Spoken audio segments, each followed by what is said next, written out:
This is Choice TV, your prime time leader.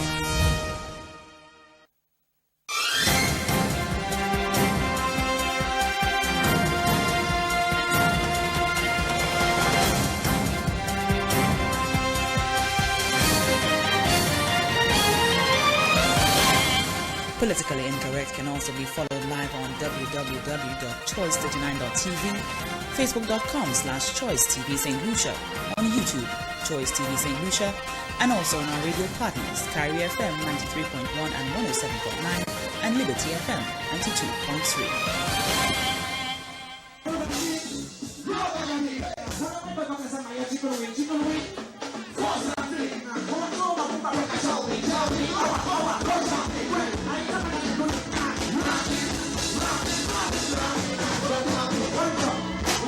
Hope that you understand what that does it that this must have been hanging by no how. What that does it that is said you stay home and you keep some rum. What that does it that you can even you want to go back.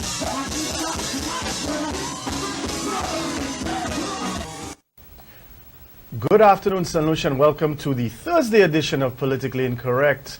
It is Wednesday, November 22nd, 2017, and it's St. Cecilia's Day, the Feast of Musicians. I only hope, because I have seen some cultural erosion, that there are still St. Cecilia's related activities that are getting support from government in a meaningful way. My name is Desmond John Ballantyne, just arrested today, but you can call me Ninja Man.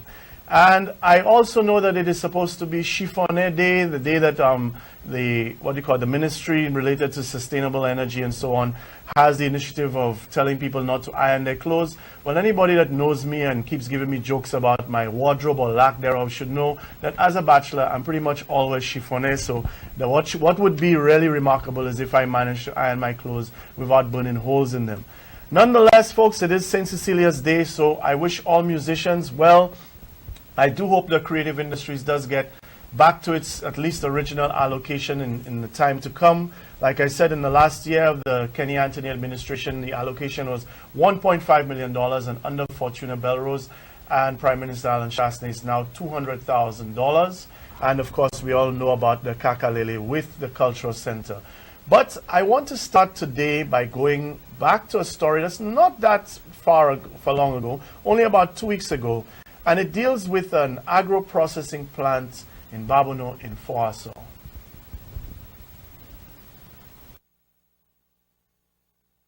Operations at the Foaso processing plant are heading in a new direction. This week, agriculture officials met with representatives of the facility to discuss plans for the future.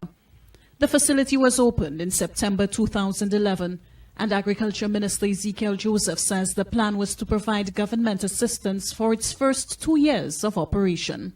Again, I had to go to the Prime Minister, Mr. Alan Shastney, and again with the PS, to argue for resources for this center.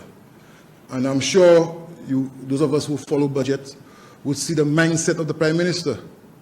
The mindset of the Prime Minister, anything that's not making money, close it and restructure it. I cannot go back to my Prime Minister next year and to tell him that nothing has improved at the agro-processing center. I cannot do that. Okay? It will be a tough fight. The Agriculture Minister says the goal is to keep the facility open. He says the center will now be managed by a Taiwanese investor. We met with the investor, we spoke with him, we told him what our concerns were, we told him what the challenges were, and of course what our expectations are. Okay? And based on that discussion, we are satisfied that, based on the response he gave us, that was the direction to go. I went to Cabinet, and Cabinet agreed to lease this place to the investor. Right now, we are going through the development of an MOU, a Memorandum of Understanding, as to how we, and I say we, the investor and the government of St. Lucia, by extension the Ministry of Agriculture, is going to manage this place. Joseph says the Ministry of Agriculture will continue to have input in the operations. He says the facility will be used for ecotourism. When tourists come down, tourists want to see how chocolate has been made. They want to see from the field to the factory. The investor believes that there's a lot of opportunity here to have that type of tours. He believes that there's need to expand the facility as far as building additional infrastructure, building toilets and building whatever is necessary to have this type of tours taking place, in addition to continue what we are doing and to do more things. All right? Based on discussions with him, there will be need to employ more persons. All right? So I think that is the direction that we have to go, because I would hate to see that I reach a stage where my Prime Minister will tell me, look, close on this list. After 6-7 years, it's not making sense. It's a drain on government resources. For the past 6 years, the facility at Babonneau has produced fruit juices and other fruit products. The Taiwanese investor, Maurice Su, has promised expansion to include chocolate making and rice products such as cakes, wine, and bread. Well, folks, this happened about, 2 weeks ago, maybe about there. And like I said, I cannot say that I am against business or something that can create employment. But when you get into the backstory of this situation, listening to who called in Moses Musa Jabati's former Minister of Agriculture, then did point out some concerns that he had, in the sense that we were taking things that were meant to develop our own solutions, even in terms of indigenous business people, both in agriculture and in general. And solution investors should have probably been given the opportunity. And yet there's a Taiwanese investor, Maurice Su, who has come in. Now, this is for us or Babonneau. And I thought it'd probably be best if we're going to deal with Babonneau. So I invited former Minister of Health, Ms. Alvina Reynolds. Good afternoon to you. Good afternoon, Chris. How are you? And I want to get, well, I'm fine, but I am concerned with regard to this particular Foasaw agro-processing plant, as we deal first with some of the issues of Babonneau. So let's put Babonneau in the spotlight for today, at least in the initial stages here. So my understanding was that this plant was originally a gift from the Taiwanese to St. Lucia, and particularly to the rural farmers, rural women of Babonneau. So could you expound on that for me? Yes. Off the bat, Christopher, I would say that it appears that the Minister for Agriculture then, back in 2011, 2016, and now, had absolutely no vision, because you purchase the Foasaw boxing plant from SLBC to say you want to start an agro-processing plant for the rural women. There is a group of women in Babonneau, and they produce the best eats you could think of. Confectionery, I mean, using all kinds of fruits and vegetables, ice creams and jellies, and I've sampled and best. They were looking at marketing, they were looking at exports, all of that. And when it was opened, when I got into office, the women came to me with a plea to help them, because they could not work in the space that they were given and the equipment in the so-called agro-processing plant. I approached SSDF at the time, Mr. Joachim Henry. He came up, he gave us some dryers, he gave us a bigger stove. There was a little 4-burner stove. There was a little sink, a little room, you know, for all these women to produce and then to market. He came in and he got equipment in there. That's through SSDF and so Through SSDF. Okay, I we did have not some stop pictures there. I want to show. No, I don't want to move there. I did not stop there. I moved in with the Minister for Agriculture at the time, Moses Musa Jabatis. I brought the women into his office. We invaded his space, and they told him about their plight. He came in to visit, and he got funds to reorganize the agro-processing plant. Then the group from Angers called on me and said, since you're helping the rural women from Babonneau, speak on our behalf as well. And I did that to the Minister of Agriculture at the time, and he was working with both groups. What you see happening at the time under Musa's watch and my watch was a complete transformation to enhance the work at the agro-processing plant with a manager. There was also plans to do an incubation where people who wanted to start business would know how to work with it, but it was all for St. Lucians. Today they could profit, they could produce, and they could market. They needed the guidance, they needed the help. Okay, so these are some of the photos of that actual process as we go to screen. It's happening. Yes, that was happening under this manager at the time. They were going for a complete change, new equipment being installed, and that was the Minister for Agriculture, as you can see, Mr. Compton, overseeing this business, this process of changing around the agro-processing plant. So then my question is, because they say that it's not profitable, they have been saying that the issue is that it is running up debt and he can't go back to his prime minister and say that this is losing money.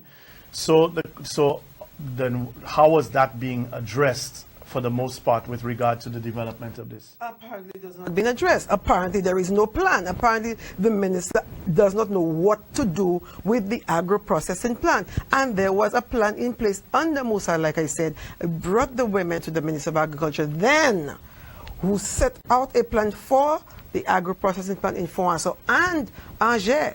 And to move forward, getting the women's involvement and to see how we can get community. But at the end of the day, it was to allow those women who are so creative to continue using their produce, whatever they grow, whatever they have in their backyard, to produce and to export and to market. That was the plan. Well, I'm That's sorry, what it but was. my information, and I can call it speculation, I don't have all the documents in yet, but from what I'm understanding, this Taiwanese investor, Mr. Maurice Su, is in partnership with somebody who's a high-ranking official in the public service, somebody who are also people who represented in Taiwan, that would be the brother, and there's also even talk of potentially a minister being a silent partner in this. So the conflict of interest debate now once again raises its head. But since we're talking about Babonneau on the whole, I also wanted to find out, because a lot of it would appear, I keep hearing, I have a caller who calls every day to talk about the Dennery playing fields. I have people talking about the Vieux-Fort playing fields all over St. Lucia. And I feel so sorry when you look at Honorable Sean Edwards and the work that he did in lighting the playing fields and also the field maintenance program, that we're now in a situation where, if I'm not mistaken, this is a Babonneau playing field. This is Foasaw playing field now. So beyond employment for women and agro-processing, now they've gone from being they're masters of their own fate and being independent business people to now having to hope for a spot within the Taiwanese partnership in the agro-processing plant. In terms of recreation and youth, and we're talking about crime, the nice workers who are taking care of the field. And if in the far right-hand corner, right, you can see a changing room that was built by Minister Sean Edward for us, the sportsmen and women of the Babonneau community. And when they came to play at France, so there was no place to change. They had to be changing near the river, beneath the trees, etc. So that brand new facility was erected for them, and it has not been opened. So this is just basically being overgrown by grass and, so on and so forth. And piles of river sand all over the place. It's a complete mess. Over $500,000 was spent to renovate this playing field in the Fonso area, and sitting arrangements, you name it, again through SSDF. So $500,000 was spent to renovate and to upgrade this field. Yes. I remember you getting your pressure over that field and needing to have it reconditioned and so on. And unfortunately, it seems to be just another one in a series of unnecessary tragedies and regression when it comes to our sporting facilities in St. Lucia. So I don't even know what to say in the sense that, I mean, you have a facility, and this is in a rural community, so to have a changing room facility, and obviously work went into that, the actual playing field, and then we wonder why the children are sitting on the block, because where else are they supposed to go if they can't even recreate? And what all was needed was water connection and electrical connections, and nothing has happened. Absolutely nothing has happened. So the nice workers are off. There was a team of about 5 young men who used to work around all the fields. In fact, the Debarra field got the best kept field at one of the awards during the Ministry of Sports. So they were doing a great job moving around. Oh, well, as for that one. And this is the last one I want to touch on, because I went to Babonneau for Journée Creole, and I walked down from what used to be Ambrose, Minimart, Paybush, and I walked down the hill and so on, and I saw the fire station as we go to screen, and I saw the fire station, and I was curious because I didn't see any activity going on there. Is it that does Babonneau have no fires? You all have nothing? We had major fires some months ago in Babonneau Central, where there was an IT center, photocopying and everything, a shop that burnt down completely opposite the multipurpose center. And this big elephant, white elephant, is just sitting there, no ambulance, not equipped, no human resource, nothing. Beautifully constructed, completed by our government, and just sitting there as so there's not one person in this building. There's no staff complement. Yes, a security guard. Oh, there's a security guard. Yes. But if there is a fire in Babonneau right now, we all come with buckets of water. So and we call the fire station in either Grosile or Castries. So basically, Babonneau is once again in a situation, and I guess, like I said, I can only call it regression, where progress was made to make sure that we had a spread of services to out districts all around St. Lucia. And Babonneau was just one of those. Largely populated. Largely growing, populated and growing, right? Growing, yes. You have Chasse, you have all the way up to Bocage, yes. right? You have Beltides, you have Gara, all these places, Debara. right? You have all these places, and they're all of these essential services, because a fire station, essential services. And you are saying that when there's a fire right now, it's back to the old... Back to Castries or Grosile. And buckets of water, everybody. Yes, neighbors come running and support and pull out what you can. Well, what I don't understand in all of this is that the way I know and I understand government is, irrespective of who comes in, what wasn't working, you stop. And what is working, you keep it. Yes, we opened the police station because this was started by the previous administration, UWP administration. When we came into office, we finished it. We opened it. We equipped and everything. And you could see we worked with the police officers. We gave them bicycles. Lots of initiatives between the police and the council and myself. We continued. We embraced it. This is just standing there. So, to be honest with you, I can only call it counterintuitive, and unfortunately, it would appear that the only things that seem to be happening are those that have profit motive, but not profit motive for the general public. I want to raise an issue which I've been sitting on because I myself have been trying to get to the bottom of this, and that is with regards to somebody from the Babonneau community who was a taxi driver who... And the police reports, or at least the report so far, has been detained down in, I think it is Dennery, but a former PRO for this government in the Babonneau community, who apparently was found with a large quantity of euros, over 100,000 euro and 100,000 EC. Have you heard anything with regard to that, how should I call it? I wouldn't say incident, but what's happening there? Well, the very same information that you've gotten, that's what I've gotten, over 130,000 euro and over 100,000 EC dollars in cash. A young man, and that is as much as I've been able to receive information to that effect. Arrested and bailed, and that is where we are at this point in time. So has anything come out of the Babonneau constituency group or the minister, the district representative, with regard to his PRO? Oh, no. Oh, no. I mean, there's silence in the yard.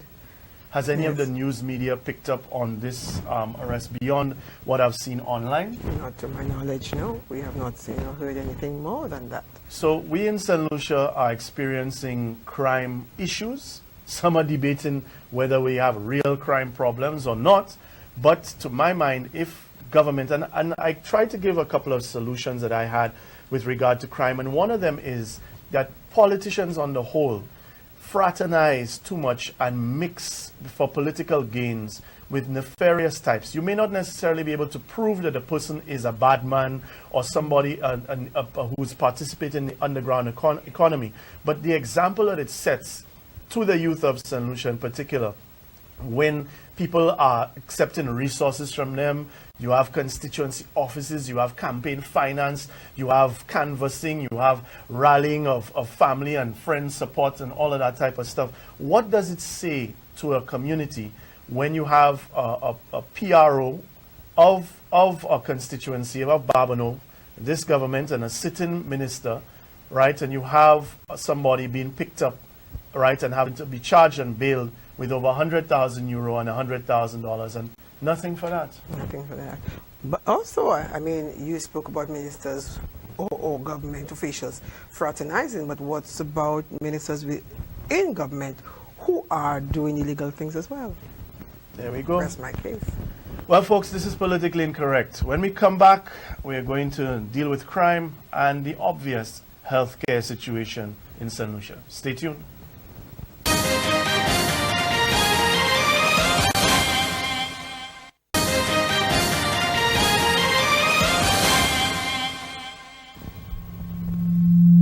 Welcome back to Politically Incorrect with me, Ninja Man. Now, whether we want to acknowledge it or not, like I said, crime is an issue in St. Lucia, maybe for some more than others. For me, it's a huge issue, and they'll tell you, well, you're just being political, because apparently if you breathe, right, and you cough, you might just be being political. You're coughing to say the air quality is bad or something like that. But the latest incident, sad to say, is that a security guard was shot while there was a break-in at the Corinth Secondary School in Grosley.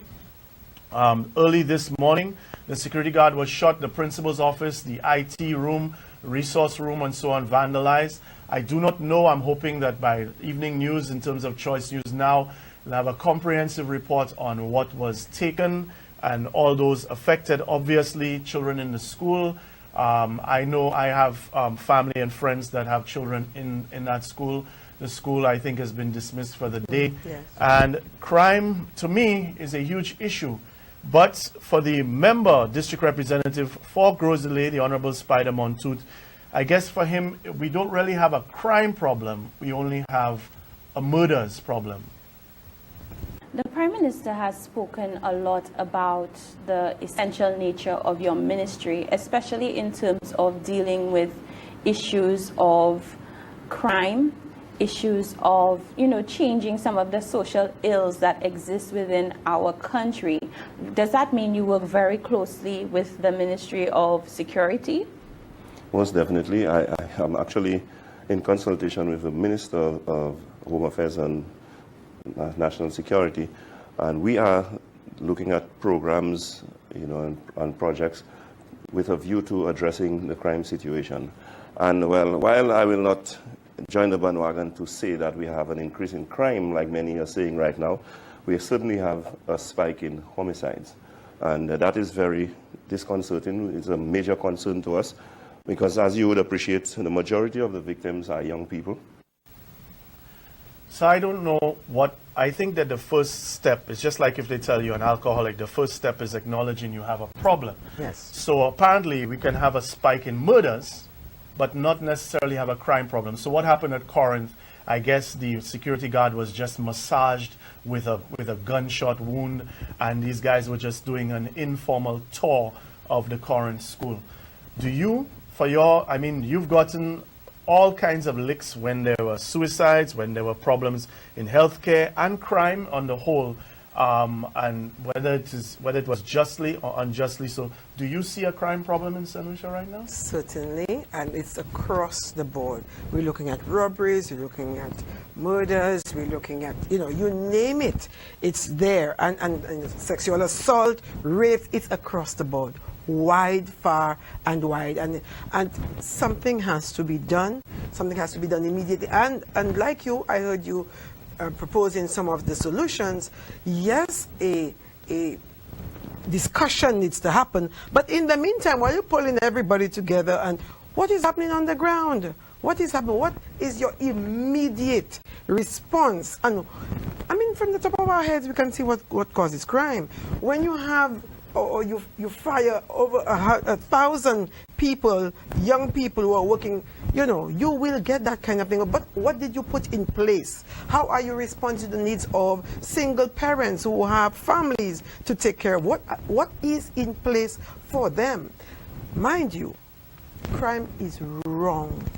To steal, to kill, to hurt, it is absolutely wrong. But we must acknowledge that there is a reason behind that? And what can we do now?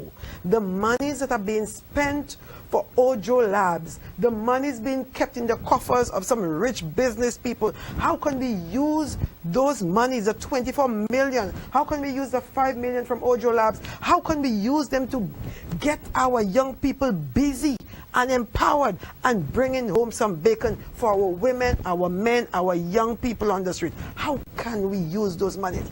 We are not managing this business. We are not doing for the young people, for the people of this country, and hence the reason why this country is hemorrhaging. Okay? Well, I guess nowadays people choose the truth. So even without any programs or anything, as long as you don't acknowledge a problem, I guess it isn't a problem. All I can say is that there's a break-in at the Corin School. It was not a murder. I hope that the security guard does not die as a result of his gunshot injury, because then it might just be a spike in murders, but not crime. But I don't know how people manage to pass these things. And I don't know, it is one thing if you could point to one program and say it wasn't working, one initiative. But we are still on zero. I feel like it's more like negative, because it's gone down the other side of the scale. Well, I do feel that as a country, for the first time I've ever seen, I've seen stagnation under both governments. I understand under both parties, but I've never seen regression. Because what you see now is people are literally telling you that the reality that you are facing, you are not facing. Now I want to shift gears slightly really, to healthcare. And I want to play an ad which came before the elections, which spoke to the many healthcare initiatives that were under your stewardship. So let's take a look at that first. They started to rebuild St. Jude's, but left it to Labour to find the money to complete it and give the people of the South a hospital they can be proud of. In Soufrière, the UWP rushed to put a new roof on the hospital just before the elections, but they never treated the cause, a huge termite infestation. Good thing we established the new environmental health facility. You see, healthcare in St. Lucia is not a flashy job, but without any fanfare, there are many great people working tirelessly every day, trying to make things better. Better. It is better. Much better. This Labour government rehabilitated the Dennery Hospital, the Babonneau Health Centre, and the Castries Health Centre. They extended the hours of the Grosley Polyclinic and added a dental department. They took mental health care out of its stigma and have given it the dignity it always deserved. And Labour has made Turning Point a true rehabilitation facility again. We constructed new health facilities in Entrepot, in Micoud, Laguerre, and in Etangs. And yes, we understand that a lot of what happens in healthcare in St. Lucia goes unnoticed, but it is happening. Thank you. Thank you. Thank you. Thank you to all the healthcare workers of St. Lucia. So very simply, this and yourself and the government of which you were part were all soundly rejected. The Labour Party, you as a Minister of Health and so on, were looked at as underperforming people. It was a decisive issue. Both St. Jude's, the Owen King, the wellness centers and so on. So all of that said and done, right? The question now is, what is your record? What happened? And I want to leave St. Jude's because I want to play another clip with regard to St. Jude's. But can you update us first? And I mean, people can criticize it one way or the other or acknowledge it as to what you left in office and what obtains now. So, for example, I just want to show as we start off, I did have this photo of wheelchairs. Can you elaborate on what this initiative was first, and then we'll go from there? Yes, I'm very proud of this initiative, partnering with the Rotary Club of St. Lucia. And I must thank the taxi driver, who was a great ambassador, who met this couple at the hotel, at the airport, and said that they wanted to give wheelchairs to St. Lucia. And he found me, and I got to meet the people at the hotel just before they left. had tea with them, and we started putting things in place. And at the end of that partnership was 270 wheelchairs coming from China, but of course through the company in California, wine company in California, and partnering with the Rotary Club of St. Lucia. And the wheelchairs widely used, distributed across constituencies. I remember Dr. Anthony, Minister Dalson, Minister Sean, all of them getting the quota of wheelchairs and personally delivering it with the people from California in tow. I understand that even now some of these wheelchairs are still being given. Yes, I have seen the wheelchairs being presented in Castries South, I think, by the Minister for Health herself. I wonder if she even knows where the wheelchairs came from. But that was because of a young man originally from Babonneau, a taxi driver, who did his job as a great ambassador for St. Lucia, contacted me, and like I said, the rest is history. But I am very proud of this partnership. I am very proud that, Rotary came on board with us and helped us in getting things moving. In the PS at the time, we paid the dues, and the wheelchairs came in. We set them up at every health center and distributed them. And they're happy people around the length and breadth of St. Lucia who have gotten wheelchairs and they're able to move around. Well, while all of that was happening in the last 5 years, while work was supposed to be being done by 4.5 years, 54 months. 54 months. There were 54 months of the Labour Party overseeing St. Jude's. And while that was happening, what were you doing? That's a question, because they tell you while that was happening, what was going on. So can you give me any information with regards to, like I saw some, obviously the wellness centers. Just and so on, a few you saw, Christopher. Right, just a give few. me an update in terms of what was accomplished. Okay, and I mean, apart from infrastructure, like you said, we will touch on St. Jude in a little bit, because that's infrastructure and equipping hospitals, but not only hospitals, but wellness centers. And you need to start with your wellness centers. That's where you prevent, that's where you intervene before people can get to hospitals, right? And we also did a lot of programming. For example, they renewed the agreement with Cuba to have the 25 plus people working for us, $1.5 million working in the eye health department, working also in dialysis department and biomedical engineering. We also got in 240 scales, BMI scales from the government of Body Mass Index of Taiwan. And then we had a pedigress to help people lose weight. It was all around the island. We had also with the OECS, RCN, that's under HIV and AIDS, negotiated and got $5.3 million to fight HIV and AIDS and TB in the OECS. I was chair of that association with the OECS, and I worked with the other ministers, sat in with the team day and night to ensure that our proposal was tight and we were able to get that money with Joan DTA and Dr. St. Catherine, etc. OECS on the moon, they're the ones receiving the money and distributing across the OECS to fight HIV and TB. That was a major accomplishment for us. Also, we're looking at, when we entered, there was a medical school. I don't know if you can remember that. A medical school at the wellness center. For almost 3 years, we don't know. Well, we know who put them there. Right, yes. But they didn't pay any rent. But the government got no money for that. But we had to put them out. We got them out, and we got the wellness center up and running as a wellness center. The pharmacy, the waiting room, all of that for the patients. That was being used, overrun by students. Okay, and that's the wellness center. The wellness center. EU hospital. That was the wellness center, meaning for psychiatric or mental wellness. Yes. Also, we opened the Women's Support Center. I don't know if you can remember. No. The Women's Support Center, when women are affected by domestic violence, there was a breakdown. It was closed. We renovated and reopened. We also opened the hotline for the suicide hotline. We also renovated the children's home, the transit home at Kazaba, because there are lots of issues there. It was a lot of money, a lot of time. Also, we negotiated with the W Science of Switzerland to start the Diabetes Research Center. I don't know if you can remember that. Well, a whole year feasibility study was undertaken to make sure we start up diabetes. This month is Diabetes Month. Okay? And we have a problem in St. Lucia.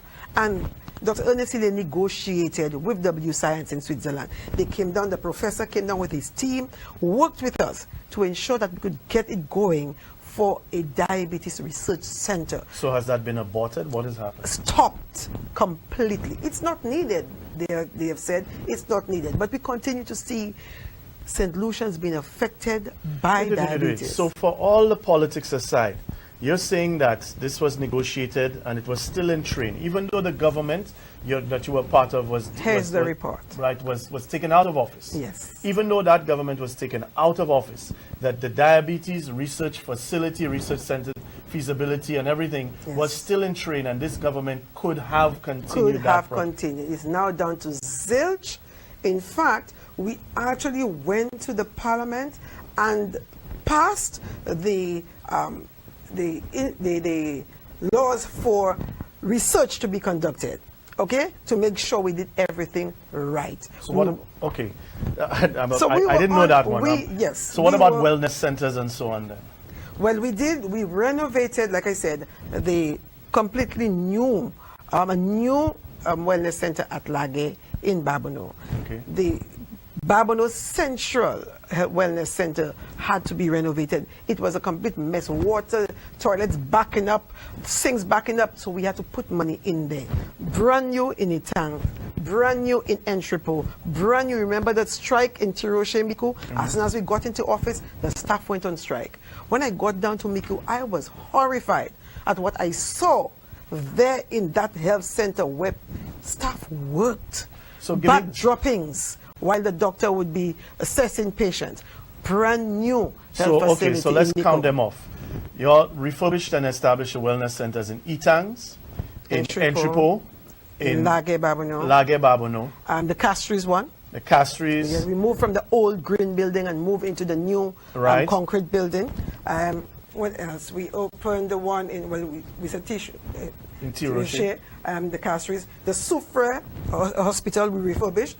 The total of over $500,000. Don't forget, the Prime Minister now just put a new roofing and which we saw in the ad. Yeah. The Grosile Polyclinic, we extended the hours that cost us millions of dollars, and a brand new dental department was opened. I'm not forgetting years that the Dennery Hospital was just left there after the hurricane, the language. We opened, we renovated over $2 million. We renovated and opened the Dennery Hospital. At the same time, never stopping work on St. Jude Hospital. Okay, so then let's stick a pin right there, because no matter what you did, at the end of the day, you were much like Dr. Anthony, who I guess as Prime Minister and political leader of a party has to expect that, but you were a very good or popular target for the United Workers' Party. So let's get to St. Jude's, and first we'll show the present set of comments, or the most recent set of comments with regard to St. Jude's, and then I'll ask you the burning question. To full privatization. We will therefore consider privatization. The report that was given to me is basically saying that it's going to take a lot more money and a lot more time to fix up the current building and make it operational.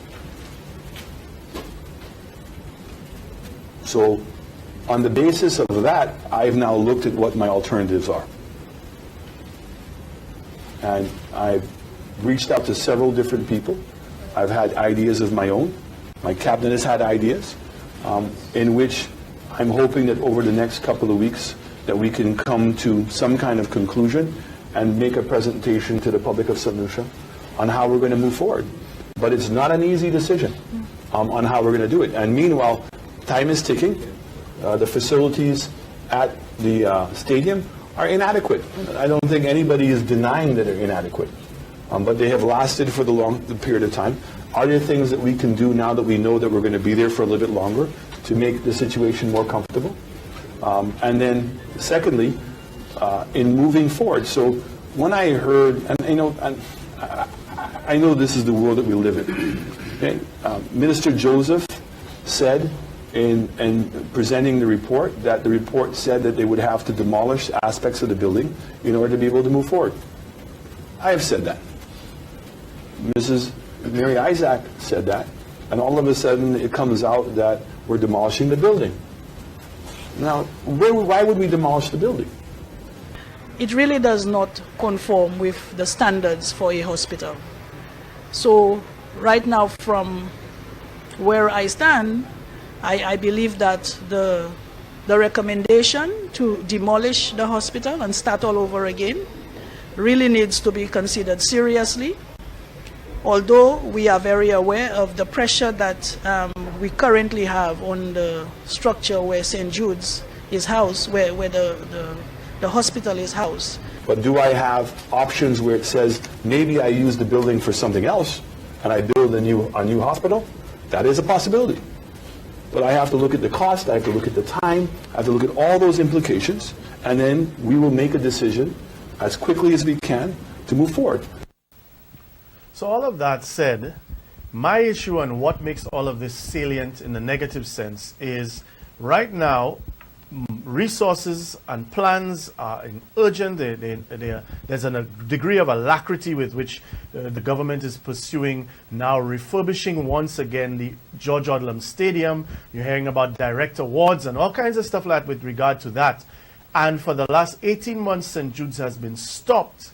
And if you want to show the priority that you are going to finish the St. Jude's Hospital, why would you be busy looking to continue in the George Odlum Stadium and stopping? But before we get to that, let's get to the obvious part. The critics, the UWP hack media, the Prime Minister's press secretary, misinformation, have all basically throwing out, and it is a good line of argument, tactically speaking. Why is the Labour Party and why are you going to march about the hospital and finish the hospital when you were there, you gave all these dates, you had it for 4.5 years, 55 months compared to their 45 months, and you did nothing, you didn't finish the hospital, so on. How do you reconcile that? I am still shocked at this madness. This is what I would call madness, lunacy in authority. You have a institution like St. Jude that you started work. We came in and we continued. The Minister for Finance every day, every moment tried where we could get funds to continue. We never stopped working on St. Jude Hospital. Despite the fact that we did everything else all over the country, we never stopped working on St. Jude or Owen King, doing what was necessary at Owen King Hospital. Simultaneously managing those two major state-of-the-art health institutions and all the other primary health care facilities and all other programs and projects. We continued battling dengue, chickpea, Ebola, you name it. We were busy for the 4.5 years. We never stopped. In comes Mary and the team. And the Minister for Health, new, green, comes in and says, the moment she walks in, she saw something was wrong. It is not suitable. What experience, what knowledge does Miss Mary Isaac have about hospitals in any first, second, third world country? How many hospitals has she visited? How many engineering courses has she taken as it pertains to that? Same thing for Minister Guy Joseph. How many hospitals have they visited and seen working effectively in Cuba, in Venezuela, in Trinidad, in Miami, in Taiwan? Where have they been? And then to add insult to injury and try to mama guide us, the people of St. Lucia, you conducted an audit. $1 million almost you spent to conduct an audit. You have yet to table it in Parliament. It's with either the DPP, the AG, who has it? Nobody's hearing anything about it. And then she comes in to say they advise about being demolished. When the people of St. Lucia are moaning and groaning, no, it's not all of it, it's part of it. And then not to demolish it or all of it or part of it, we'll use it for something else. Something else like what? And why? Why would you want to demolish a structure that all you have to do is continue putting the money, the 24 million, plus the 5 million, plus what you found there, to complete it. So then, this is a very, and I'm telling you, we're talking politics now, this is a very effective tactic. Irrespective of the fact that the real Minister for Health, Guy Joseph, has yet to put out technical people. He says that there are a number of people in ministries to blame, the steering committee, and people are trying to undermine him. He doesn't want to let the Engineers Association visit. They don't want to listen to the Medical and Dental Association. Keith Mondesi, as a former Minister of Health under the United Workers' Party, when Guy Joseph was Minister for Communications, when they first started the hospital after the fire, and also Alan Shastney as Minister for Tourism in that cabinet. With all of that then, the preponderance of showing that the expanded plans came out in 2011, July, August 2011, before the elections, when Stephenson King was Prime Minister, and you saw the ceremony and all the rest of that, the entire effort has been to muddy the waters. They play, they have their documentary features by their mercenaries put out and everything else. And even though Keith Mondesi seems to be saying a lot of the same things that you're saying, why not invite you and him as former Ministers of Health to speak about it, to go on tours of it, or whatever it is, or this and the other.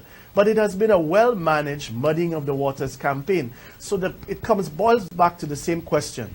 And this is the one. How can you go and protest when you had 4.5 years? That's what it comes down to.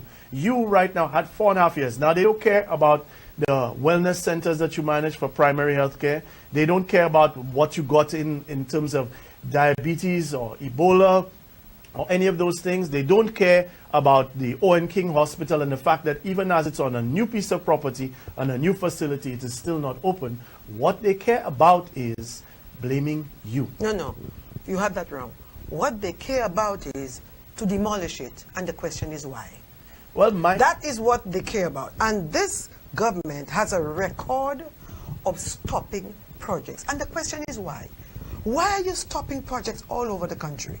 Why are you stopping the square in Soufrière? Why are you stopping the building in Vieux-Fort? Why are you stopping the new hospital?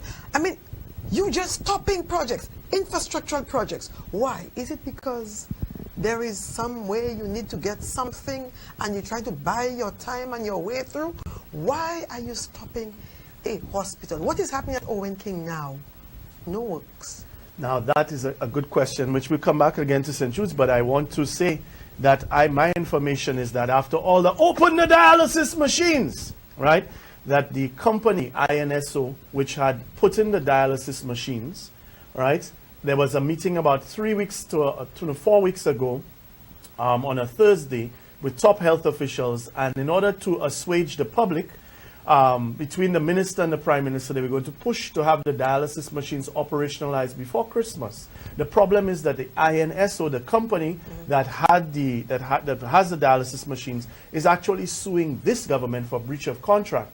And the dialysis machines, the problem is we might be sending people at risk at opening the dialysis machines because you don't have maintenance. You cannot switch or start dialysis at a hospital that's not functioning. If something goes wrong, what do you do with these people at Owen King and the rest of your team and all departments at Victoria? What do you do? It's only mad. I'm using the word madness, clueless.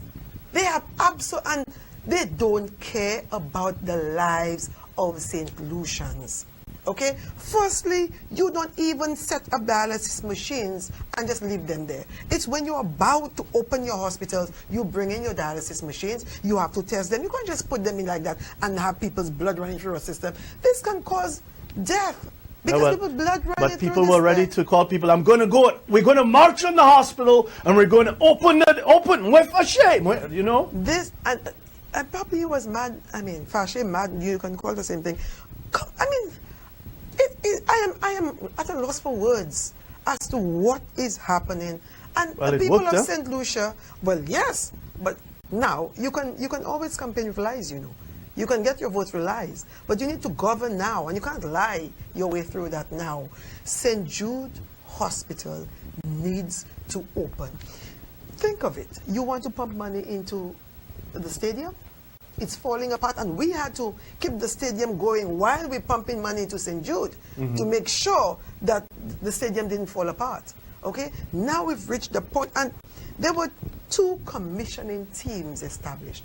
There was the Owen King commissioning team and the St. Jude commissioning team. We brought down a hospital director from Bordeaux in France to teach and to show them for 1 week how you go about transitioning from the old hospital into the new hospital. People had plans for D-Day. What is the day that you're going to move according to the information that you were given?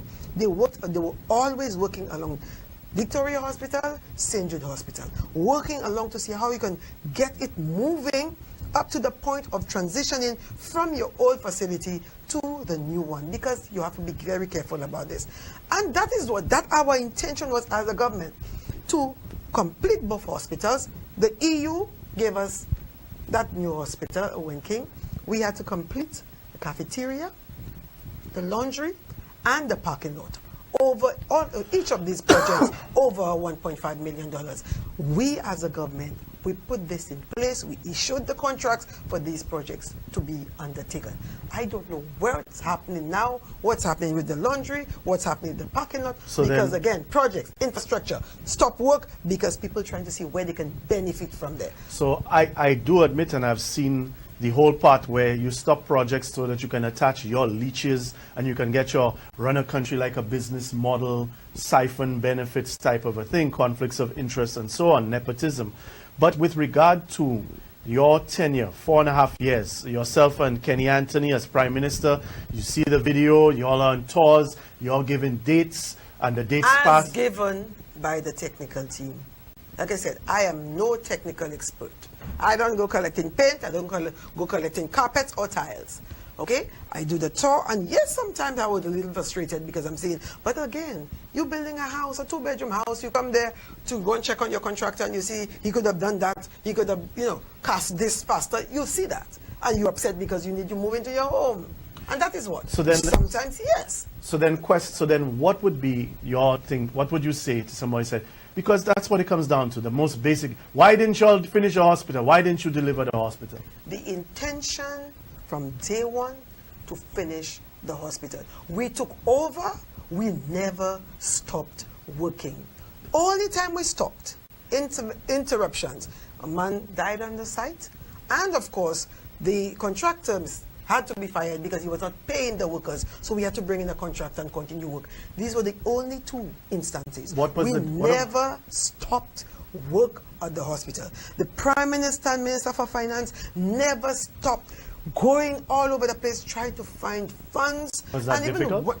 Of course it was. And even when we got the loan from Taiwan, you don't just get a loan and just write a check. They had to check your accounts all internationally to see what St. Lucia looked like in terms of repayment. That took a while, and I must admit I was a little frustrated because the money was not coming in as quickly as we expected. And we were on the board. The boards never stopped meeting. The teams never stopped meeting. The staff never stopped planning because it was down to D-Day, just like at Owen King, down to D-Day. And guess what? The teams have been disbanded, the commissioning teams. Because I've listened to Stephen King, Dr. King, and also engineers like John Peters, who have said there are 2 things. One, that the hospital could still begin the transition to St. Jude's now in phased implementation. And there's a way to make it cost effective as well. That was worked out. That was what he said. There were 2 doctors on St. Jude's board. They always do doctors on St. Jude's board, and they were advising us. And also, we got a tour of St. Jude Hospital, and Dr. King can attest to that, by the team from Cuba, a medical team from Cuba. They were looking at possibilities, what can be done with St. Jude to kind of get it better, complement what we do at Owen King. You never hear people horrified and saying, oh, the hospital it doesn't look like a hospital. I mean. So then a different question. In my research with regard to the people who are working on the hospital, the project coordinator, contractors, and so on, my information is that if everything had been kept going from the time that Guy Joseph and Mary, whichever one of them is the Minister of Health, right? With that there now, that even with all what they are saying, worst case scenario, the hospital would have been open by late December, January of 2017. Should have been. Yes. If they had kept working by now, that hospital would have been open, functioning, equipment, all would have been, the people would have been out of the stadium. Listen to me, St. Lucia. If the government of the United Workers' Party, the Minister for Health, whichever it is, if it's Guy Joseph or Mary Isaac, I'm not sure now, they had continued the work, the people at the stadium right now would have been sitting at their home in St. Jude Hospital. So people from St. Lucia would be accessing healthcare services at the original St. Jude Hospital. Now state of the art. There are two things. One, when it was said by Mr. Hennicott as an architect, was saying that a hospital has almost a decade time lag in the sense that you cannot compare the Owen King, the George Odlum Stadium, because the equipment that you have toward this new hospital is literally 10 years ahead on many of the services. And because of Hurricane Thomas, in credit to Stevenson King and even Dr. Mondesi and also Stephen King, that because the Badlil was made the north and south separated, that it changed the determination that they needed to make sure that all the services you could get in the north, you could get in the south. Yes. Now, with that said, do you endorse John Peters' claim or statement that if all shoulders are put to the wheel, and this is a national concern, that if we start today, that by June, July next year, right, if this government can be so persuaded that they can operationalize and have people transition to the hospital by June, July next year? Like I said, I'm not a technical person. I have to rely on persons who are more OKUA and certified and qualified in this area. Certainly, I believe we can transition into the hospital in phases. Of course, the biomedical and all this high-tech equipment will have to be for less because you need to train people, you need to make sure test it, you cannot just put people in and use this equipment. But in terms of infrastructure, in terms of equipment, in terms of IT, you can begin to move the primary health care, you can begin to move the dressings, the day activities can begin to move into the hospital. Okay. There is no doubt about it. I want to say to the government, this being of demolishing pot or all, just forget this. This business of using it for something else, just forget it. Complete the hospital infrastructure, equip it, and move the people out of the stadium and into the home St. Jude. That is what the mandate you were given when you voted for on June 6th. You have to carry this through. If you can't, step aside. If you cannot, if you are clueless, you are lost. I'm hearing the Prime Minister saying we're looking now at people, private sector to see what can be done. We will see what happens. You ought to have a clear plan. Health, you can't bargain health one way or another. And given to Dr. Anthony and the cabinet, they were with it. Okay, we were on the ball. Yes, we had to look at our every dollar. But at the same time, we made decisions. Always, when St. Jude was in trouble, Dr. Anthony would come to the rescue because he understood that. I'm hearing this Prime Minister talking about, we will see what happens. You don't see what happens, you make things happen. This is health, this is people's lives. And I've always been passionate about healthcare, from prevention, early intervention, to diagnosis, and to management of people's issues. And one more thing, Christopher. When I talk about the stop government, looking at the whole UHC, I mean, we came under fire for UHC, When we started it, they stopped it. When we got back into government, we got pressure for UHC. We started it all over again, recosting, because, after 5 years, cost of medications, cost of services have increased. We recosted the whole basket of services, brought in consultants, brought in money from PAHO, everybody on board. It has stopped. Another stoppage. UHC has stopped. A brand new state-of-the-art health center for ancillary canneries, agreed through the NIC. We had the designs and everything to move it, level it up because of the flooding in the area, at over $1 million or $2 million. Stop, not a word is happening there. The Larry Seuss Health Center in Dennery, Minister Sean can I've seen the attest to pictures, that. yeah. It burned down. We went all over the globe trying to get the money. We couldn't. We came back to the Minister of Finance. He finally gave us the 300,000 left there. They used it all up. Now not $1. So I've heard it might have gone to travel. Is overcrowded in a mess, and the Larry Sus Health Center is just left there. It is just a stop government. The health of the people of St. Lucia does not matter to this government. This is what I can say based on the decisions that you're taking. Okay.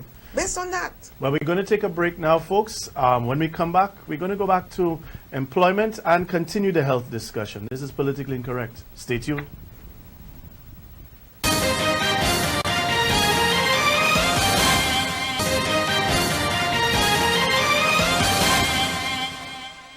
Data coming out of the Department of Statistics reveals that the island's unemployment rate between July and September 2017 has dropped a whopping 4 points from 20 to 16.8%. The data also suggests that about 5,000 new jobs were added during this period. Speaking to News Force on Tuesday, Director of Statistics Edwin St. Catherine confirmed that this decline was led by the creation of jobs in the accommodation and food services sector, accounting for 17.8% of employment. The construction industry also accounted for a significant portion at 10%. But can this be taken at face value? St. Catherine explains that the majority of new jobs acquired are, quote, vulnerable. We have in our publication made an estimate of the percentage of the jobs that are vulnerable, okay? So these jobs have not fully taken root in the private sector, which is the sector generally responsible for driving most of the employment that is created.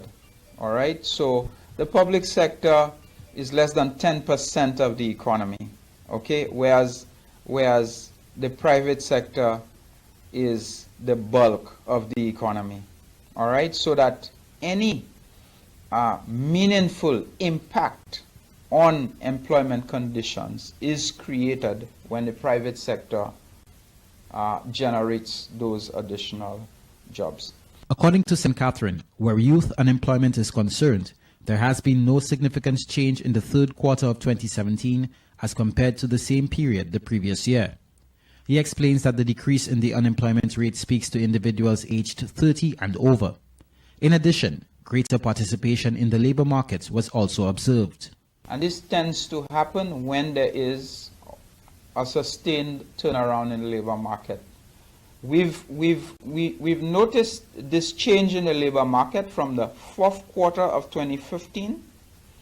We noticed that the labor market continued to improve through 2016, and it appears to be on track to a further improvement in 2017.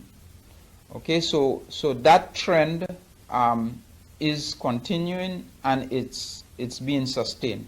And we think that this number in particular reflects that. St. Catherine adds that further quarters of similar rates of unemployment would serve to confirm the current data. He asserts that the report appears to be corroborated by a recently published report on poverty in St. Lucia, where we published that the long-term poverty rate from 2006 to 2016 was down from 28.8% to 25%. We also saw between 2015 and 2016 a fall in the multidimensional poverty level from, I think it was 23% to 18%. This is a new indicator that we'd be publishing. It covers 4 domains of indicators: health, education, wealth, and also labor. Since Monday's report aired, there has been much skepticism in the public domain, with critics challenging the findings. St. Catherine provides a possible reason for the drastic decline. There have been some improvements in visitor arrivals, especially this year. There have been improvements in visitor arrivals. Whenever there are improvements like that, increases in stayover arrivals, and so on, the hotels are in a better position to employ more people, or they can, for example, create. What tends to happen in the hotel sector is that a lot of people could be marginally attached to their jobs. Okay? So in the process of when there are more visitors, you get more people more permanently attached to their jobs. And therefore, when you come to their homes, they will tell you, yeah, well, I did work last week. All right? And that tends to happen for more weeks during the quarter. And that's what some of this is reflecting. St. Catherine attributes the decline in employment in the wholesale and retail sectors to an increase in e-commerce. I'm expecting that when the construction start to pick up in St. Lucia, that unemployment rate will be even better. I will not be surprised if we actually move down to single digit. Now, I remember clearly that in putting the manifesto together, I personally put in there that as a government, we are hoping to have an unemployment rate of not more than 15%. That's overall. Look, we have reached 16.8 in the third quarter. In the second quarter, we moved from 24.1% to 20.8%. So what we are seeing in this year is a decline per quarter. With increased economic activity expected in the fourth quarter, Dr. Raymond anticipates a further decline in unemployment figures. According to figures from the Eastern Caribbean Central Bank, St. Lucia's gross domestic product GDP growth rate has increased by 2.53%. The goal, according to the ECCB, was 5%. Dr. Raymond explains that the government had to firstly rebuild the foundation and then chart the way forward. So we're expecting a very bright 2018. Extremely bright 2018. As I said to you earlier, the first year and a half to 2 years, these are years of adjustments, and we had to make a lot of adjustments. We could not have built on what we found. We had to literally break down and build something new for the people of St. Lucia. We inherited a very weak, a very poor, a very fragile economy, and that is what we had to deal with. We took courage, and we are taking more courage to ensure that what we are building is built on solid ground. And we are seeing very early signs of that happening. Now, I've said it before, I am not a statistician, and I am no way qualified to refute Mr. St. Catherine's figures. And in terms of the Minister of Coccoloctic Affairs, I can only say I'm listening to what they're saying. And like I said, in listening to his explanation, I even understood less than I understood in the first press statement that was made by Mr. St. Catherine. Because for me, as was even just said to me, I am seeing unemployment figures based on trends. But what set those trends? Was it the Chamber of Commerce that set those trends? What data informed the trends that they are making the projections on? I don't know. But I want to again congratulate the 800 people in Choiseul who got employed in this third quarter. I want to congratulate the 800 or more people who are employed in Miku. The 3,600 people, more people who are employed in rural communities, which includes Babonneau. That's 5,000 jobs that have been created. And I don't know what I didn't see any particular measures taken in the House by the leader of government business, Ubaldas, in the Senate or in the House that I don't know of any program that created any jobs. I don't know of any initiative. I don't know of any structural adjustment that was made in terms of the laws of St. Lucia or anything. But like I said, I am not refuting. So this 5,000 St. Lucians, you kind of wonder why we even bothering to have a STEP program if 5,000 St. Lucians have gotten jobs. But I must give credit again to Ernest Hilaire, who came on. Dr. Hilaire came on Friday and said, don't be surprised if in the coming days and weeks you will get some amazing figures telling you things are great. But before we deal with unemployment, I wanted to ask you, since the minister in the office of the Prime Minister with responsibility for finance, Dr. Raymond, is on. I wanted to ask you, as a woman, knowing that you were in a cabinet of men and women, and being in a cabinet of men and women, the first question, I want to ask you pointed questions. First of all, If the incident that happened with Dr. Raymond happened under the Labour administration, what do you think the fallout would have been? I can't even imagine the trauma that we would go through. In fact, I'm horrified that Dr. Ibanez is still in office. Do you think you all would have tolerated it? No. It affects the entire cabinet. You know, that it is as strong as its weakest link. Something like this happens. How do you look at your colleague in the eye? I mean, I recall some convent students coming to the cabinet. They were introduced by the CAPSEC. We asked them a few questions, how they were doing in the Prime Minister's office. They were introduced to all of us, not to one, to all of us, the young ladies, and they went back to the areas of work. So that you were in office, you had, for example, Emma Hippolyte was the Minister for Commerce, and so on. Do you think that the women, for example, there are at least 4 ministers, Gail Regobert, Mary Isaac, there's Sarah Flood, and so on, right? All 4 of these people, I have not heard them say gwek with regard to this. Do you believe that between yourself and Emma Hippolyte and others, you all would have remained quiet? We would have had a real tussle in the cabinet, I'm telling you. We would, some decisions would have been taken. And knowing our Prime Minister, knowing the Minister for Youth Affairs, you know, all of us. Do you think that Kenny Anthony or Philip Pierre would have tolerated it? I don't think so. I don't think so. Like I said, it would affect the entire cabinet. It would prevent us from moving on and saving. Something had to be done because you affected lives of young people, and these are the young people that we do so much for. How do we sell them? So do you think then that moral authority is important? Question: what if the roles were reversed and Ubalus was a woman, a female minister? A female minister having that kind of relationship with 2 teenagers, that kind of language, pictures and so on, that would have been, you think, we would have been toast. Okay? And I recall a sister of mine calling me and she said, she's overseas, and she said, Alvina, if this were you, you would have been dead. That's what she said. She said you would have been dead, finished, whatever that meant. And I mean, I didn't ask her to explain, but I think in some way I understood. You know, and she said, how could this continue to be? Well, it's been normalized. Look, they interview him like it's no big deal. Yes. Right? And the thing about it is, he serves at the pleasure of the Prime Minister. He's not an MP.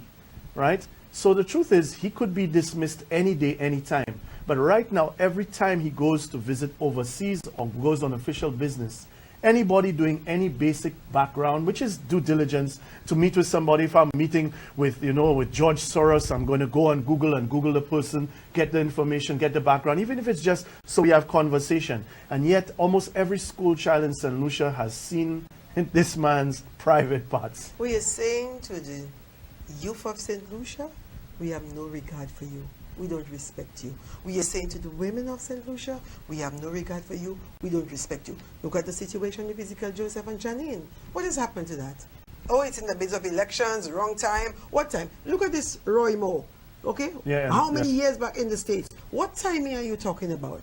When a person feels violated, assaulted, and they feel this is the time that they feel strong enough to speak out, they speak out. Well, I must admit, nothing. I must admit, in speaking to a number of A-level students, with this particular government and this particular minister, they feel targeted. I would not want my niece, my nephew, my students, anybody young to be in that space. Fair enough. I'm saying that. Not at all. I'm saying that to parents. We have persons who prey on young people. We have them in society. And at the highest level like that, you have your child going to school and she goes to do some training in a ministry where she should feel comfortable and protected. And this is what my daughter comes home with. Somebody will say. So imagine now we have to look at government ministries as places like you're saying that it's an unsafe place for I have to say that. What has happened to this young lady or these young ladies? Yes. What has happened to them? Well, I've heard the case goes to mediation now, but my question is, if the entire premise for keeping him on was to allow the legal process to run its course, what happens now? But back to the unemployment. Have you seen, because it says here in agriculture, table 17 of this report says 1,500 more people are employed in primary industries, agriculture, fisheries, and forestry. You are a member of an agricultural community and a rural community. So 2,600 people, 3,600 more people were employed in rural communities. And of that, 1,500 more people in primary industries of agriculture, fisheries, and forestry. And even in terms of teachers, 1,600 more teachers. What are your thoughts? they were being sent home.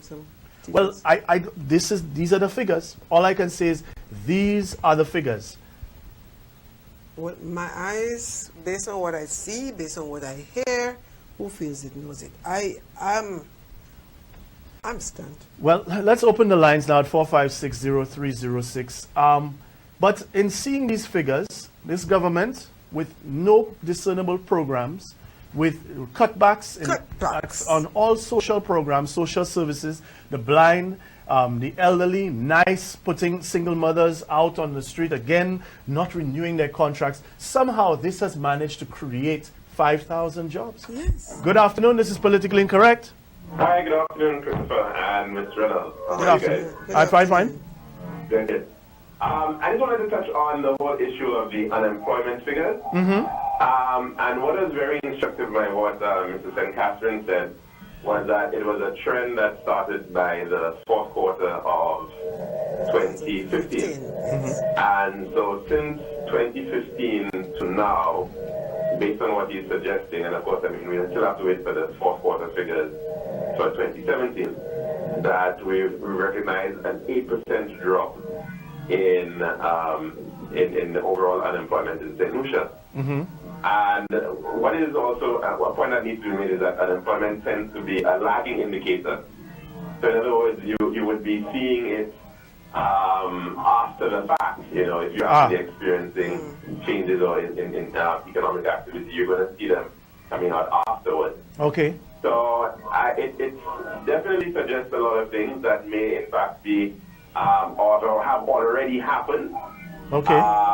In the economy. I mean, obviously we can look at some of the figures and question certain aspects of it, like, you know, the education one. But if in fact there is a trend, then you've got to ask yourself, well, what is creating that trend? I mean, in terms of the actual projects or policies on the ground. And I think it would suggest, I mean, for instance, the largest, what we've seen in terms of accommodation was the Royalton. Mm-hmm. Royalton coming on stream, and we know what, you know, all those projects are. And in fact, what we should really be asking is if, in fact, a lot of these projects that have been started by the former administration have continued, what unemployment would actually be right now. True. Even have been lower than 16.8% if we are in fact to go with that number. But I just wanted to make also one other point regarding St. Jude. Yeah. And a lot of times we're hearing a lot of arguments, well, why is the cost of St. Jude so much different? And I'm not sure if it was said so far, but we do have to recall that the original plan that the King administration had for St. Jude was a quick fix, right? They just wanted to fix up the surgical wing very quickly, do a basic thing, and then because they were planning on building a new hospital, right, where the DSH site is in Beausejour. Right. And that changed. They decided to go against that when they started working on the project, and they found things like asbestos in the roof, they found asbestos in the plumbing. It made no sense going back into the same hospital which suffered from an electrical fire to have the same faulty electrical. So it became a much larger project. So a project that was originally just a surgical building of about 38,000 square feet was changed by the King administration in August of 2011 to become a 100,000 square foot project. So they added on a number of the other wings to the project, and a lot more work went in terms of inclusion of things like air conditioning for all the spaces, medical gases, equipment, and what have you. And then when the Labour Party came in, even that had to be augmented further, because you had a situation where Accreditation Canada was brought in to review the design of the hospital, and they made certain recommendations, and the St. Jude board board itself wanted to see certain things happen with the hospital. For instance, they wanted to, right now, the trend in hospitals is for private rooms.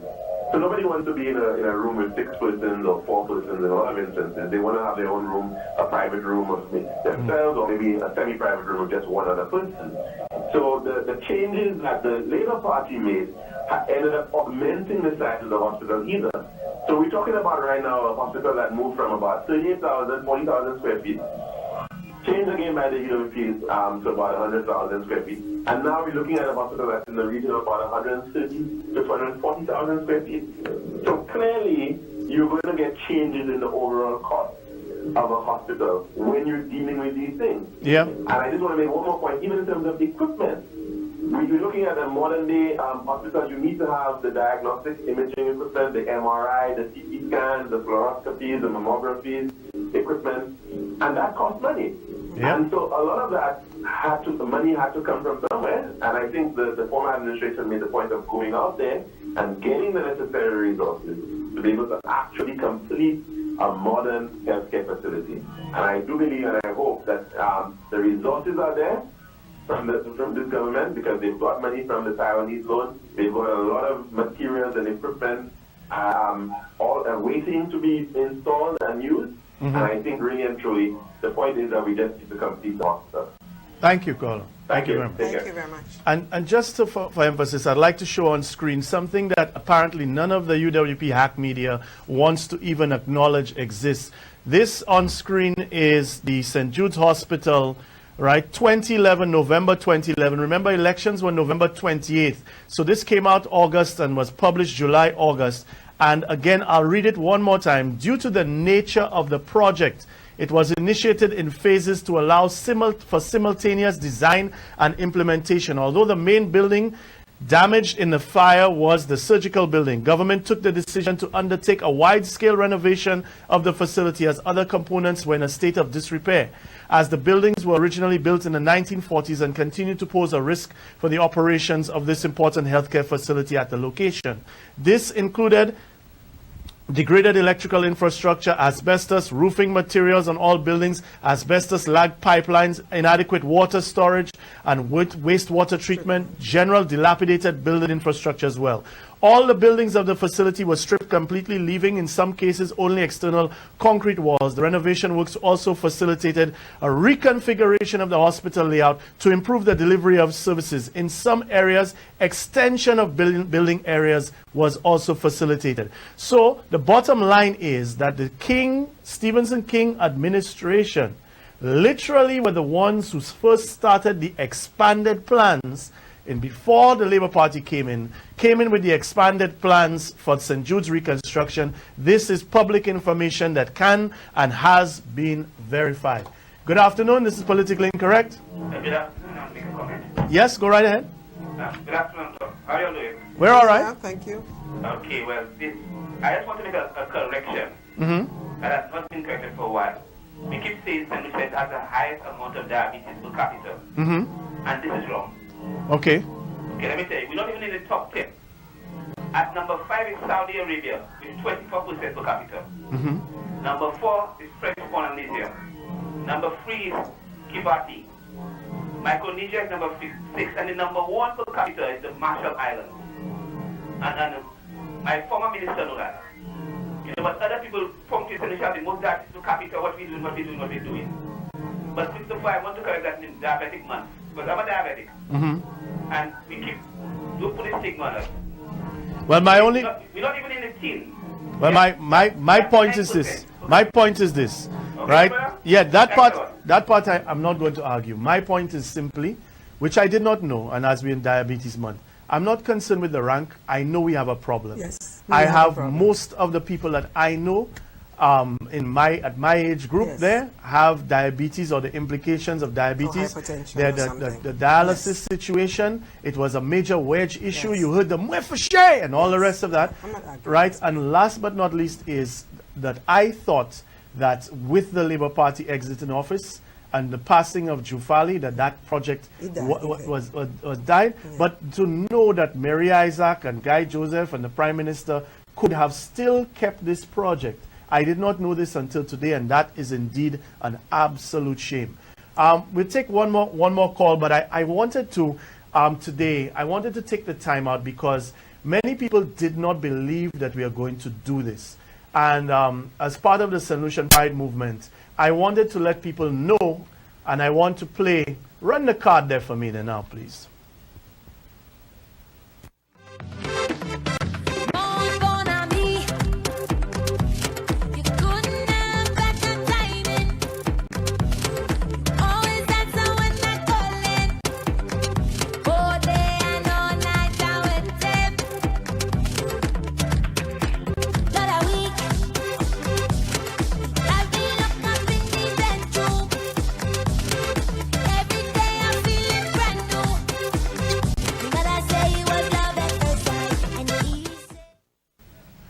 So whoever didn't believe it, it is here. And I'll present Miss Alvina Reynolds with one of them. We've done the first 50 and they're available at the Richard Frederick building as of today. And we'll be dropping off some down south at Global Travel International's building. For anybody, any United Workers Party, now you can't use this, but I'm sure that you can give it to Ezekiel or anybody in the Babonneau community. Whatever problems you have, whether it is crime, whether it is a poor economy, whether it is jobs, whether it is you burst your toe, corruption, nepotism, direct awards, stupidity, whatever, right? You now have a Kenny card. So that instead of blaming Alan Chasney, Guy Joseph, Gail Rigobert, the garbage collection is a problem, you just blame Kenny and you just show your Kenny card. If the groceries are too high, right, follow the trend of this government and just blame Kenny. It works. It worked for an entire election. After an election, it still continues to work. You have a problem with crime, it must be Kenny. There's a problem with healthcare, it must be Kenny. So I'm giving you at least one for your constituency. You will determine. I think perhaps Ezekiel would be the best person to get that. So that if there's a problem with agriculture, Kenny card. We have them as of today available at the Richard Frederick building in Castries, and we will have them all over St. Lucia because Kenny is the cause of all problems in St. Lucia. So I just wanted to make sure before we ended today, we'll take one or two more calls, but to make sure that you had at least one so you could get it to the most diehard United Workers Party supporter in Babonneau, so that whatever problems you have, passports not selling, Kenny. DSH not happening, Kenny. Maria Island, Kenny. Sandals, right? Dolphin Park, Kenny. So every problem that this government has, right, and any diehard United Workers Party supporter who is trained and well set. As a matter of fact, I'm going to try to drop off one over to DBS so tomorrow, so at least Rick Wayne can at least be using his Kenny card more than anybody else, I would think, right? So any problems that St. Lucians have, they thought we were not going to do it, right? But we have to deliver because obviously that is the biggest problem in St. Lucia. Kenny. Make them feel good. Yeah, there you go. And we take one more call. Good afternoon. This is Politically Incorrect. Yes, good afternoon, Christopher. Good afternoon. And good afternoon, Miss Alvina. Good afternoon, sir. Yes, Christopher, in closing, I want to just make it short. It was only during the course of the week I heard Nicole McDonald making a statement as regards that the Labour Party is continuing to spew mischief. And then my greatest surprise of all was Nancy Charles would say that the two elected representatives as Alba Baptiste and Musa Baptiste has no moral authority to be speaking on St. Lucie. How absurd that can be. Well, Nancy Charles is a great example of moral authority, I must say. and it is so sad that they refuse to engage the former Minister of Health who is sitting here with you, and also Mr. Mondesi. Yep. Thank you, Christopher. Thank you. So in a nutshell, as we wrap up, the question now becomes, why are you marching and why are you encouraging people to march this Sunday? Christopher, we need to send a strong message to the Prime Minister and the Cabinet that what they're doing to St. Lucians is wrong. It's unconscionable. It is sin. That is wrong. You cannot, you should not let people suffer that way, because the facility needs the rest of the money which you can access to complete and provide the healthcare services in a very conducive space for the people of the South and the rest of the country. But not only that, for all the projects that you have stopped and put people out of work, for the crime situation that you're not dealing with, for all the young people that have lost respect for you and your ministers, for these kind of negotiating deals by stopping projects, you're trying to see what cut you can get. All of this is just absolutely wrong. What are we saying to the people of this country? Let us join hands. Whether you come on rollerblades, whether you come on wheelchair, whether you come with your shoes, barefoot, come join hands and send a strong message to the government, to the Prime Minister, and these other ministers who seem completely lost. Have you ever seen a government, because I've never seen it, a government that is literally disenfranchising its own supporters? I can understand and not understand, like it's not acceptable, like it's correct. Labour is in office or UWP is in office and people tell you that they check in for their people. But it's the first time I've ever seen victimization and disenfranchising of their own base. I mean, look at Losenburgers, that Dolphin Park, DSH, look at the petrol, the gas prices, all of this, look at the cost of things at the supermarket. The farmers. What is going on here? Sometimes you just figure, as a citizen of this country, let the government continue to do. But they are not doing, and what they're doing, it's not good for us, but it's good for them personally. This is wrong, and for that, I am saying to St. Lucians, you don't have to take this nonsense. This is not what you voted for. You have to send a strong message. You see, like in Zimbabwe, you have to send a strong message, and there's nobody that's too young or too old, because we all feel it. So are United Workers' Party supporters welcome in this march? Everybody, tooth moon, from the north to the south, from the east, you can just land at the airport, you should come, because even if you may be visiting your family members, I mean, look at the number of persons who are dying because they're not getting their medications, the number of diabetics, okay? I mean, Hile was saying to me, he's losing some of his older folks because you just cannot get their medication. It is sad. It is sad what's happening in this country. And for us to sit back and say, well, because I support a particular party that I should not match, you have to send a message to your leaders that they're going the wrong way, that they have lost their way. It's unconscionable, it is wrong, and I say to St. Lucians, if you do not stand up for that, if you can't stand for something, you'll fall for anything. And for our children's sake, for all of those young people who are not getting laptops, and very soon CXC will be on, in January. In January, for all those nice workers who are out of work and cannot feed their families, for all of those who are not getting the medications, for all those on the projects who have just lost because they cannot get $1. No Christmas for them. You understand? Yep. This is just putting us in more trouble. But when you stop projects and people have to sue the government, okay, by withholding our monies at Sandals, 24 million, by putting $5 million to Ojo Labs, and how many St. Lucians are coming in there? 25. You understand?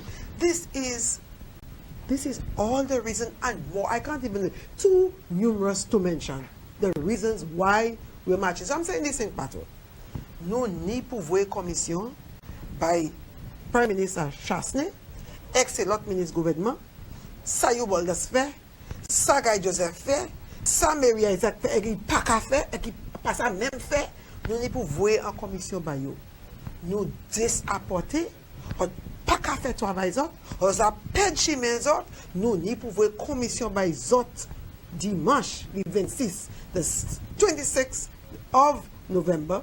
We need to send that message at 2 p.m. at Viewfort. We are going to march to say we want St. Jude completed, equipped, and opened, and move the staff over. There is no other way. We're not negotiating that. You open that hospital at the soonest. We're not negotiating. Okay? No demolition of part or all of it, and no alternative use. we gave you a mandate. Complete that hospital as soon as possible. Well, there you have it, folks. And like I said, you have your Kenny cards. You're equipped. Everybody, like I said, what the line is very simple. It says it's time to stop doing what is political and start doing what is right. Thank you for listening.